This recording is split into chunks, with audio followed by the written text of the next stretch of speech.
Madame, Monsieur, bonsoir. Merci de votre fidélité. Au 18h30, le vice-premier ministre, ministre de la Défense de l'État d'Israël, Monsieur Benjamin Gantz, est en visite officielle au Maroc. Une visite qui se poursuivra demain. Il a eu aujourd'hui de multiples entretiens à Rabat, dont ce matin et sur haute instruction royale avec le ministre délégué auprès du chef du gouvernement chargé de l'administration de la défense nationale et avec le général de corps d'armée, inspecteur général des forces armées royales et commandant de la zone sud. Les précisions avec Mohamed Detlishkar. Premier entretien au siège de l'administration de la défense nationale où, en exécution des hautes instructions royales, Abdelatif Loudi, ministre délégué auprès du chef du gouvernement chargé de l'administration de la défense nationale, a reçu cette importante délégation israélienne conduite par Benjamin Gantz, vice-premier ministre, ministre de la Défense de l'État d'Israël. Une visite qui s'inscrit dans le cadre des relations de coopération entre le Royaume du Maroc et l'État d'Israël, relations qui ont enregistré des avancées notables depuis la signature sous la présidence de Sa Majesté le Roi de la déclaration tripartite Maroc-Israël États-Unis d'Amérique. C'était au mois de décembre 2020, consacrant la reprise des relations diplomatiques entre les deux pays. Ce matin, les deux ministres se sont félicités des progrès réalisés dans le domaine de la défense avec la conclusion d'un accord relatif à la protection des informations dans le domaine de la défense ainsi que d'un mémorandum d'entente de coopération en matière de cybersécurité. Les deux ministres ont par la suite discuté des voies et moyens de renforcement de la coopération militaire bilatérale dans les domaines d'intérêt commun et ont renouvelé leur volonté commune de consolider ces relations. Ils ont eu également des échanges sur des questions d'ordre bilatéral et régional et à ce titre, ils ont mis en avant les liens historiques et culturels entre les deux pays et l'attachement solide à Sa Majesté le Roi de la communauté juive au Maroc et de la diaspora marocaine juive en Israël et partout dans le monde, leur permettant d'œuvrer pour promouvoir la paix et renforcer la stabilité au Moyen-Orient. Et à l'issue de cette rencontre, les deux ministres ont procédé à la signature d'un mémorandum d'entente dans le domaine de la défense, couvrant les échanges d'expériences et d'expertise, le transfert technologique, les formations, ainsi que la coopération dans le domaine de l'industrie de défense. Et toujours sur hautes instructions de Sa Majesté le Roi, chef suprême et chef d'état-major général des forces armées royales, le général de corps d'armée, inspecteur général des forces armées royales, commandant la zone sud, a reçu au niveau de l'état-major général des forces armées royales à Rabat, M. Gantz et la délégation l'accompagnant en présence de hauts responsables militaires des forces armées royales. Et durant cette réunion de travail, les deux responsables se sont félicités de la dynamique de coopération entre les deux pays, porteuse d'intérêts mutuels et augurant une collaboration prometteuse en termes d'échange d'expertise, en particulier dans les domaines de la formation, du renforcement des capacités de défense et du transfert de technologies. Et dans l'après-midi, le vice-premier ministre, ministre de la Défense de l'État d'Israël, Benjamin Gantz, a eu des entretiens avec le ministre des Affaires étrangères et de la coopération africaine et des Marocains résidant à l'étranger, Nasser Bourita.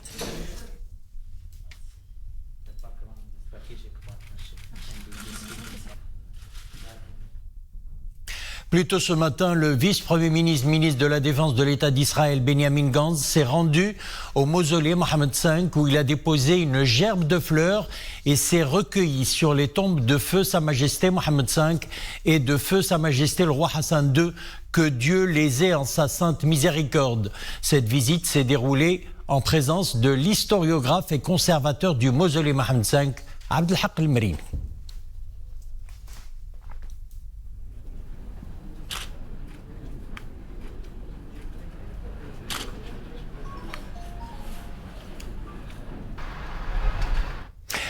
Le Maroc a été élu aujourd'hui à Nairobi à la présidence du Conseil africain de la recherche scientifique et de l'innovation relevant de l'Union africaine.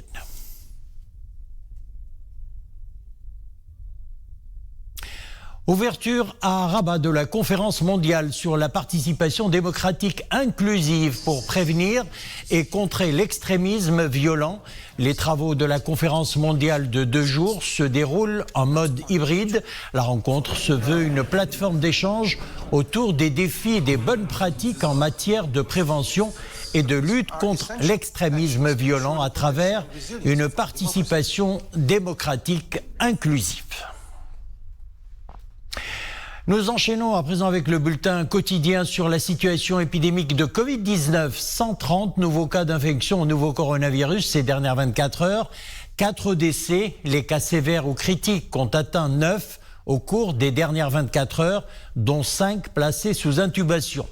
Pour ce qui est de la campagne vaccinale, de vaccination, le nombre de primo-vaccinés a atteint 24 400 741 personnes et celui des personnes ayant reçu 2 doses, 22 594 819. Les personnes ayant reçu 3 doses sont au nombre d'1 625 923. Généralisation de la couverture sociale, un chantier déjà en marche dans sa première composante, l'assurance maladie obligatoire pour les commerçants professionnels et artisans assujettis au régime de la contribution professionnelle unique. La date d'exigibilité des cotisations est fixée au 1er décembre, donc dans quelques jours, et le début du bénéfice de l'AMO sera effectif dès le 1er janvier prochain. Reportage à Casablanca, Amin Naoui et Ahmed Hamari avec le commentaire de Nissil Hamdaoui. À partir du 1er janvier 2022, les personnes assujetties au régime de contribution professionnelle unique peuvent commencer à bénéficier des prestations de l'assurance maladie obligatoire. Les commerçants et les artisans tenant une comptabilité accéderont eux aussi à ces services à partir du 1er février. Les auto-entrepreneurs, eux, y seront éligibles début mars 2022. À partir du début du mois prochain, l'opération d'inscription de ces catégories sera lancée, ainsi que celle de la déclaration de leurs membres de famille, afin qu'ils puissent bénéficier de pensions octroyées par la Caisse nationale de sécurité sociale dans le cadre de la couverture sanitaire.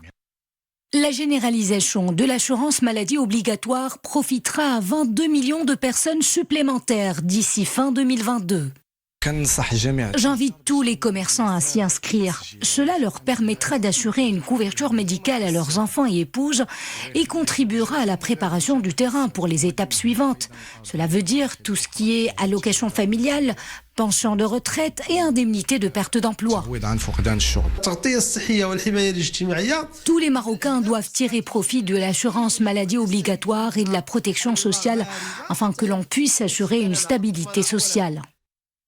Plus qu'un projet social, la généralisation de l'assurance maladie obligatoire est aujourd'hui une condition indéniable pour bâtir une économie productive et développée. Page météo, la pluie a fait son grand retour. C'est ainsi qu'il a été relevé à Ifrane 25 mm, El Jadida 19, Fès 17 mm, Safi 16 mm de 6h hier à 6h ce matin. Il a plu également à Mohammedia, Taza et Rabat 15 mm, Ben Slimane 12,7, L'Araish et Titmegli 12 mm, Khouribga 11 mm. Des précipitations de moins de 10 mm ont été enregistrées également dans plusieurs autres provinces à travers le royaume. Pour ce qui est des prévisions pour demain, pluie ou averse sur le Tangérois, le Loukos, le Rerb et le Rif occidental, et des chutes de neige sont prévues sur le Moyen Atlas. Des pluies qui font le bonheur des agriculteurs et justement on va parler d'agriculture. C'est l'une des espèces fruitières les plus anciennement cultivées au Maroc. Durant ces dernières décennies, la culture du grenadier est passée du caractère traditionnel à la modernisation du secteur. La région de Beni Mellal Khenefra est considérée comme la première zone de production avec un rendement de 12 tonnes à l'hectare. La variété Sfri, cultivée dans la province de Fqih Ben Salah, est réputée pour être l'une des meilleures grenades au monde. Reportage Omar Jlaidi, Zakaria Mouqin Billah. Le commentaire est signé Nissil Hamdaoui. Le fruit est de bon calibre.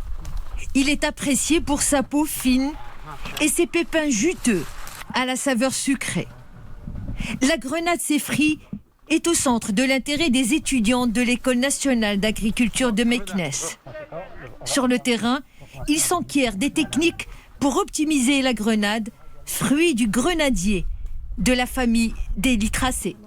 On s'est déplacé sur le terrain pour voir un peu les différents organes de la plante, comment est-ce que la floraison se fait chez le grenadier, quels sont les principaux ravageurs et maladies qui s'attaquent au grenadier, et également quels sont les problèmes d'ordre abiotique posés pour le grenadier.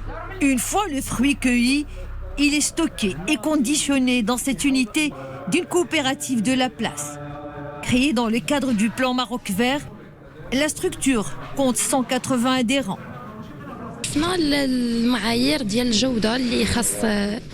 Nous avons pris connaissance des normes de qualité requises pour l'exportation, des défis rencontrés par la filière, surtout l'irrigation et les dégâts éventuels causés par les averses orageuses. Une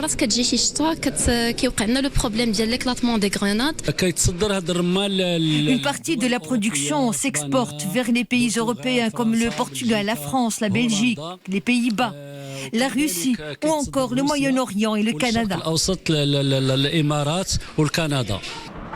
1500 hectares, c'est la superficie totale exploitée par cette coopérative. Jusqu'à 50 000 tonnes de grenades sont produites par an. 12 à 13 000 tonnes sont destinées à l'export.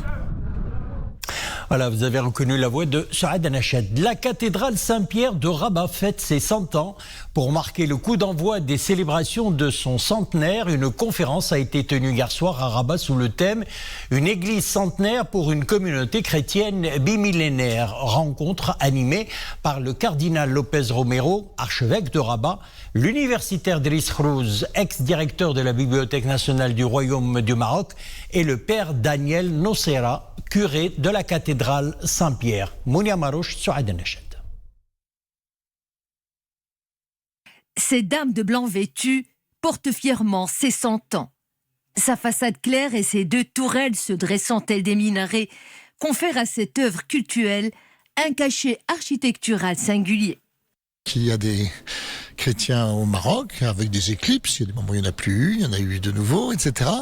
Et puis cette église qui a 100 ans, puisque l'église, en fait, c'est la maison où se rassemble l'église. L'église, c'est d'abord la communauté des chrétiens, qu'on appelle ensuite église, c'est le bâtiment qu'on appelle ensuite église. La cathédrale Saint-Pierre est aujourd'hui centenaire. Un anniversaire célébré par de nombreuses conférences et autres événements culturels et cultuels. Depuis un siècle, l'Église au Maroc a joué un rôle prépondérant dans l'éducation à travers ses différentes institutions. Les établissements scolaires dominicains, franciscains et jésuites ont formé plusieurs cadres marocains à l'époque.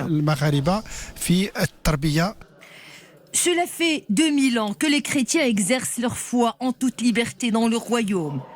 Une consécration des valeurs de dialogue et de cohabitation entre les religions, un modèle en matière de vivre ensemble.